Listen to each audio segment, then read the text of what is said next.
the speed that steals us.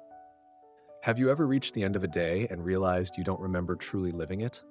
Maybe you checked every box on your to-do list. Maybe you answered all the emails, made every call, showed up to every meeting. But when you finally lay your head down, something feels missing. Like the day happened, but you weren't really there. This is the quiet epidemic of modern life. We are moving faster, but living less. We wake up and the world starts spinning. Notifications, deadlines, expectations. Everything is urgent. Everything is loud. And so we move faster, harder, constantly reacting. We rush through meals. We skim conversations. We scroll past sunsets. It's not that we don't care. It's that we've forgotten how to slow down long enough to feel what we care about. We confuse motion with meaning, speed with success. And in the process, we lose the one thing we never get back: presence. The Stoics lived in a time before smartphones and social media, and yet they too spoke of this human tendency to be everywhere except here. Marcus Aurelius, a Roman emperor, once wrote, "People seek retreats for themselves in the country, by the sea, in the mountains, but you have it in your power to retreat into yourself at any moment." He didn't say run, he said retreat. Not escape the world, but return to yourself. And that retreat doesn't require a plane ticket. It only requires awareness, a pause, a breath. We live in a culture that glorifies hustle, where slowing down can feel like failure. But the Stoic path is different. It doesn't ask you to do more. It asks you to do what matters on purpose. Seneca warned us, it is not that we have a short time to live, but that we waste much of it. So the real issue is not time, but attention. What are you truly giving your minutes to? And are you there, really there, while you give it? Pause for a moment, right now. Feel your breath. Notice your shoulders. Listen, not to me, but to the silence behind this moment. You are here, and that's rare, because most days we're not here. We're already in the next task, the next worry, the next scroll. The Stoics remind us that life happens now, not later, not after the next achievement, not once we've earned the break, but in this breath, this word, this presence. So, what if we stopped racing through life like it was a competition? What if we began treating each moment not as something to conquer, but as something sacred? What if the goal wasn't to speed up, but to slow down, just enough to feel alive again? This isn't about abandoning ambition. It's about anchoring it in clarity, in peace, in purpose. Let this be your invitation, not to do more, but to be more, aware, present, alive. Because maybe the life you're rushing toward is already here, waiting for you to finally notice it. The Stoic rebellion, stillness in motion. Being busy is not the same as being productive. Seneca. We live in a time where movement is glorified. If your schedule is full, you must be doing something right. If your inbox is overflowing, you must be important. If you're always rushing, you must be going somewhere. But what if you're not? What if all the movement is just noise? What if you're running without direction? The Stoics were not against action. They believed in contribution, duty, and effort, but they also believed in clarity before motion. To them, the wise life is not about doing more. It's about doing what matters. Seneca warned us, to be everywhere is to be nowhere. When we scatter our attention across 1,000 things, we lose our depth. We become reactive, not reflective. Busy, not wise. Imagine a river flowing calmly, steadily, carving canyons, giving life. Now imagine a storm, wild and scattered, thrashing in every direction. Which one has more power? Stillness isn't about doing nothing, it's about choosing where your energy goes. That's the Stoic rebellion.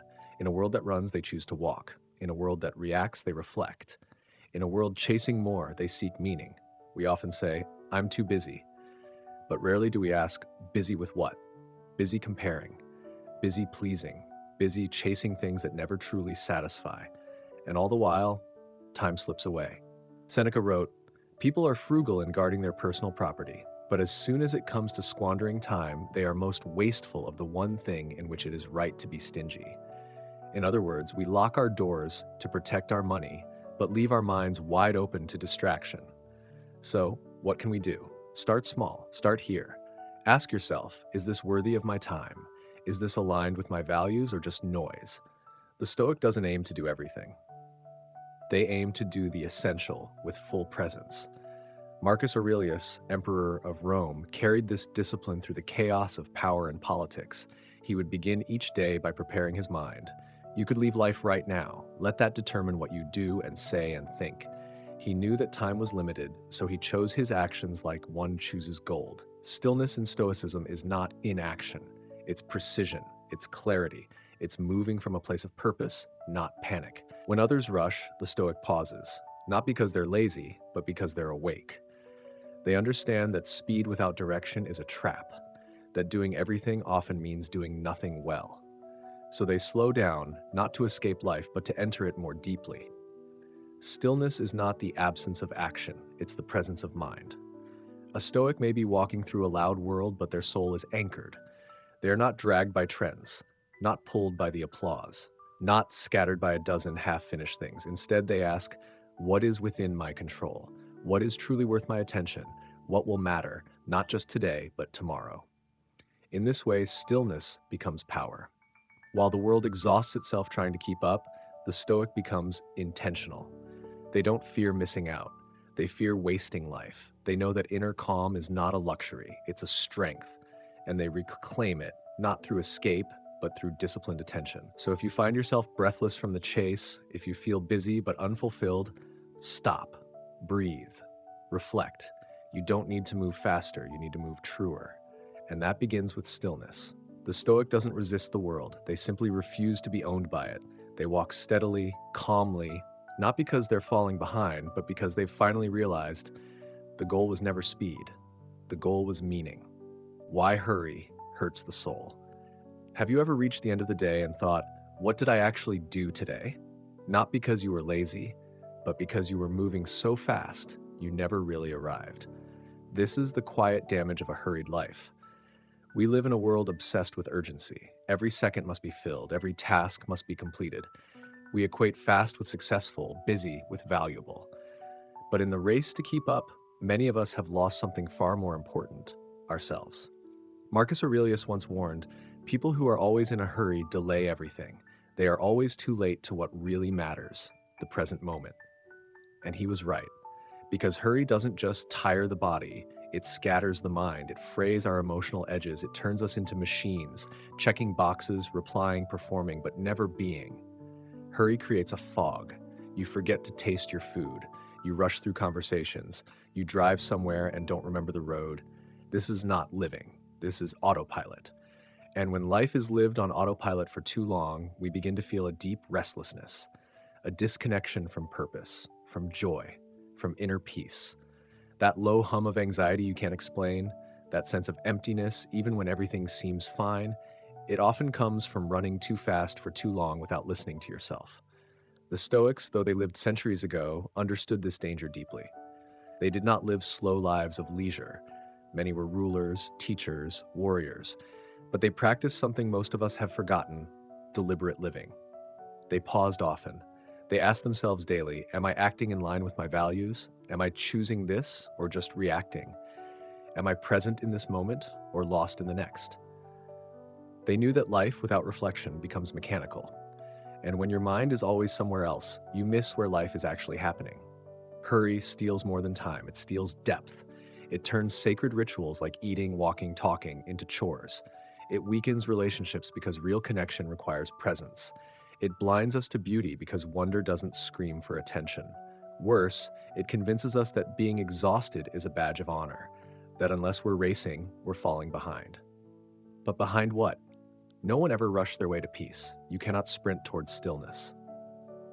You cannot force meaning to emerge from speed. If you find yourself constantly tired, even without doing much, if you wake up already overwhelmed, if you can't sit still without reaching for a phone, these are not failures, they are signs. Whispers from your soul saying, slow down, I miss you. Because what we're often chasing isn't more productivity, but reconnection to ourselves, to others, to the moment we're in. The Stoic path offers a different way. It says, you don't have to do more. You just have to do what matters, with attention, with care, with heart. It invites you to reclaim the now, to breathe before responding, to notice before reacting, to walk without racing, to remember that your mind is not a to-do list, it's a sacred space, and it needs stillness to see clearly. So ask yourself gently, what am I rushing for? What would it feel like to move slower but deeper? You might find that peace was never missing. You just couldn't hear it over the noise. And maybe the most courageous thing you can do in a hurried world is to pause, to listen, to be, because the soul doesn't speak in speed, it whispers in stillness, and it waits patiently for you to come home. Choosing value over volume. We live in a world that praises more output, more clicks, more tasks checked off before the day ends. But what if more is not always better? What if the soul doesn't need quantity, but quality? What if doing less with intention is more powerful than doing everything in a rush? Marcus Aurelius once wrote, "If it is not right, do not do it. If it is not true, do not say it." Simple, but radical, because we've been conditioned to believe that busyness equals purpose, that productivity equals worth. So we fill our days, we crowd our calendars, we chase, reply, perform, and still feel unsatisfied. Here's the truth the Stoics understood. Doing more means nothing if what you're doing isn't meaningful. That's not a call to laziness, it's a call to clarity. Because you can be very busy and still be very lost. You can be productive and still not be aligned with your deeper values. Seneca warned, "It is not that we have a short time to live, but that we waste much of it. And what do we waste it on? Often on things we said yes to without reflection. Tasks that impress others but don't fulfill us. Conversations that echo noise, not truth." The Stoic doesn't ask, "How much can I get done today?" The Stoic asks, "Is this worthy of my time? Is this aligned with my values? Will I be proud of how I spent these hours if today were my last?" Because time is not just passing, it's being invested every minute into something. And you are the one deciding what. Volume is seductive. It gives the illusion of progress. It makes you feel important. But meaning doesn't live in excess. It lives in essence. A short walk in silence can be more nourishing than a long day of rushing. A single act of kindness can be more impactful than dozens of mindless tasks. So how do you begin choosing value over volume? You pause, you breathe, you reflect before reacting. You ask, what truly matters today? Not what's urgent, not what's expected, but what's meaningful. You prioritize the important, not the immediate. You learn to say no so you can say yes with full presence. And no, this isn't easy. We live in a culture that idolizes hustle. Slowness feels suspicious, depth feels inefficient, but stillness is where truth lives. And the Stoics knew, without inner stillness, our actions become shallow. Choosing value also means being honest. Honest about your motives, honest about your distractions, honest about the gap between your values and your behavior. Because if your calendar doesn't reflect your priorities, then your life won't either. Remember, the goal is not to do everything. The goal is to do what matters with care. The Stoics didn't rush, they lived with direction. They didn't chase noise, they followed virtue. They didn't act for applause, they acted from principle. So today, choose value, choose presence over performance, choose clarity over chaos, choose truth over trend. And ask yourself, what would change if I no longer measured my life by how much I do, but by how deeply I live? The answer might be the beginning of your real life. Redefining success through Stoic eyes. What if your peace was more important than your performance? It's a question we rarely ask, because from the moment we wake up, the world tells us what matters, how much you accomplish, how fast you can move, how impressive your resume looks, how busy you appear to be. But what if success was never meant to be a race? What if true success has nothing to do with applause and everything to do with alignment? The Stoics believed that, in a world that even back then praised wealth, conquest, and titles, they chose something different: calm, integrity, clarity of mind. They weren't interested in doing more, they were interested in living well. Marcus Aurelius was the emperor of Rome, one of the most powerful men in history. But in his private writings, you'll rarely see him boast about accomplishments. Instead, he reminds himself again and again, if it is not right, do not do it. If it is not true, do not say it. To the Stoics, success wasn't about how high you climbed, but about who you were while climbing. They believed that the foundation of a good life wasn't achievement, but virtue, courage, wisdom, justice, temperance. These were their metrics, not followers, not fame, not fortune. Seneca once wrote, "We suffer more from ambition than from poverty, because ambition without reflection turns into a trap. You start chasing things because everyone else is. You start comparing your pace to others. You start measuring your worth by your output, and slowly, quietly, you lose your peace." The Stoic path invites you to pause and ask, what am I actually chasing and why? Am I living true to myself or simply trying to impress? Am I building a life of meaning or just movement? The Stoics teach that you could be the CEO of a company and still be failing if you've lost your soul in the process. You could be the most productive person in the room, but internally chaotic and anxious. You could have it all and yet feel empty. That's why they measured success differently. To a successful person was someone who remained calm in difficulty, lived with honesty, did the right thing even when no one noticed, slept well at night, not because of how much they got done, but because they stayed true to their principles. So, what does it mean to redefine success stoically? It means slowing down, not speeding up. It means shifting your focus from outcome to intention, from image to integrity. It means choosing peace, even if it means doing less. It means living in alignment with your values, even if it's not impressive by society's standards. It means asking yourself each day, did I act with kindness? Did I speak with honesty? Did I resist what was unjust? Did I spend my time on what truly matters? Because that is the Stoic scoreboard. And the beauty of it, it's entirely within your control. So here's the invitation. The next time you feel behind, unaccomplished, or not good enough, remember this. You were not born to keep up. You were born to live well, with clarity, with courage, with character. And maybe success is not something you chase. Maybe it's something you return to each time you align your life with what truly matters. Final reflection. What would change in your life if you stopped trying to look successful and simply focused on being sincere, present, and at peace? That's not failure, that's freedom. Practical habits for a stoic life in a busy world. In a world that never stops spinning, how do you stay grounded? When messages keep pinging, when expectations grow louder, when your schedule is full, but your soul feels empty, how do you return to yourself?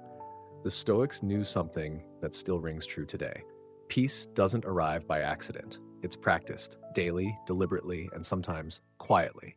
Let's explore a few simple, powerful habits, Stoic in spirit, modern in action, that can help you stay centered in a noisy world. 1. Digital boundaries. Protecting your attention. Your phone is not the enemy, but unlimited access? That's a recipe for scattered thoughts. Every scroll, every notification, every just one more video steals your presence. Not just minutes, but meaning. The Stoics prized attention, clear, focused, intentional. They believed your life becomes what you give your attention to. So set simple boundaries. Turn off non-essential notifications. Keep your phone outside the bedroom. Have a digital sunset an hour before sleep. Designate screen-free hours each day where life is lived, not streamed. Because your mind isn't a trash bin for the internet. It's a temple for your thoughts. No. 2. Journaling before sleep. Clearing the mental desk. Marcus Aurelius, Emperor of Rome, ended his days not with conquest but reflection. He journaled, not for fame, not for likes, but to return to himself. Journaling is not about being a writer, it's about being honest. Before bed, ask yourself, what did I do well today? Where did I lose my temper or fall short? What lesson did life whisper to me today? This practice clears your emotional inbox. It helps you close the day with intention, rather than drifting into tomorrow's chaos. Even 5 quiet minutes with a pen can transform your mind. 3. Saying no without guilt. In the rush to be liked, needed, productive, we often say yes to everything except ourselves. But the Stoic path is one of clarity. You cannot serve what matters if you're scattered by what doesn't. Saying no isn't rude, it's wise. It's how you protect your time, your most limited resource. Remember this, every yes is also a no to something else. So make it count. You don't need to justify your boundaries, you just need to honor them. 4. Voluntary discomfort. Resetting the appetite. Seneca wrote about practicing poverty, eating simply, wearing rough clothes, not to suffer, but to remind himself, is this the condition I so feared? Voluntary discomfort is not punishment, it's freedom training. When you occasionally go without luxury, you remember how little you truly need. You stop craving what others have. You learn to appreciate what you already hold. Some modern versions? Cold showers, a walk without headphones, fasting from social media or sugar, sleeping on the floor once a week. These small acts reset desire and remind you that peace doesn't come from more, but from mastery. Final reflection, simplicity as strength. In a world that tells you to want more, chase more, do more, the Stoic quietly says, simplify. Slow down. Choose what matters. You don't need to escape the busy world. You just need to anchor yourself within it. With each boundary, each journal entry, each moment of restraint, you're not just surviving the chaos, you're shaping the character to rise above it. So, so ask yourself tonight, what one small habit can I begin, not to impress, but to become more whole? That's Stoicism in practice. Not just philosophy, but freedom, lived. Final reflection, walk, don't rush. There's something deeply powerful about someone who moves through life without being in a hurry, not because they're lazy, not because they don't care, but because they've chosen presence over panic, clarity over chaos. That's the essence of a Stoic. They don't escape the world. They walk through it, fully awake, grounded, deliberate. Have you noticed how much of life we miss when we rush? We eat but don't taste. We hear but don't listen. We touch but don't feel. We live but don't experience. The modern world glorifies speed, faster work, faster results, faster everything. But faster isn't always better. Faster often means more distracted, more reactive, more out of touch with what truly matters. Seneca once warned, "It is not that we have a short time to live, but that we waste a lot of it." Wasted, not always in idleness, but in overcommitment, in overthinking, in running after things that never fill the soul. The Stoic doesn't withdraw from life. They don't isolate themselves on mountaintops or in monasteries. They live in the heart of it all. Cities, relationships, responsibilities, but they do it differently. They pause before reacting. They breathe before speaking. They reflect before deciding. They walk while the rest of the world runs. And in that walking, slow, conscious, intentional, they find a different rhythm, a rhythm of peace. Because they understand this. Speed can blur truth. Noise can drown wisdom. But stillness reveals. To live like a Stoic isn't to be perfect. It's to practice. Practice noticing your thoughts. Practice choosing your response. Practice stepping back when the world pushes forward. It's the quiet strength of someone who no longer needs to prove anything because they've found something deeper than approval, self-mastery. So if you've been rushing, if your days have felt like blurs, if you've lost the thread of who you are, come back. Come back to the breath. Come back to your center. Come back to what really matters. You don't have to run to keep up. You don't have to prove your worth through exhaustion. You are allowed to slow down. You are allowed to move through life at your own pace, to say no when the world says go, to choose depth over speed, to walk instead of rush, because when you walk, you can actually see where you're going. You can notice the beauty others miss. You can feel your own heartbeat in the moment. That's not weakness, that's wisdom. And if anyone tells you you're too slow, remember, you're not behind. You're just no longer running in a race you didn't choose. You're walking your own path, on your own terms, in your own time. So pause with me now. Feel the breath in your body. Feel the ground beneath your feet. Feel the quiet power that lives inside your calm, because that calm is your greatest power in a rushing world. Slow down, breathe, choose. That's the Stoic way. And if you ever forget it, just return to this simple truth. In a rushing world, your calm is your superpower.